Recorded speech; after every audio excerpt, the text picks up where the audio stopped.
Our topic today is about how to avoid risks in our cosmetic R&D and QC process.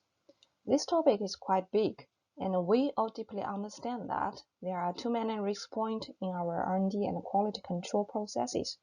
We can't finish just talking in 1 hour, so today we will focus on four aspects, which are our Sartorius LPS very good at. My colleague Celedonio will introduce you the first two parts, the weighing and the moisture determination, and I will introduce you skills about how to filtrate the impurities and also the air and the water monitoring.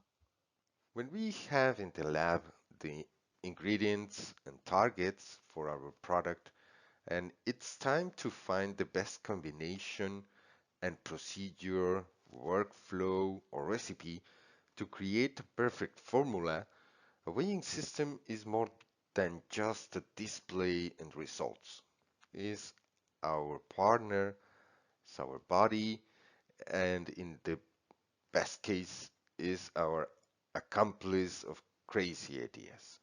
So, what's important to consider around a weighing instrument, a balance to get the best results?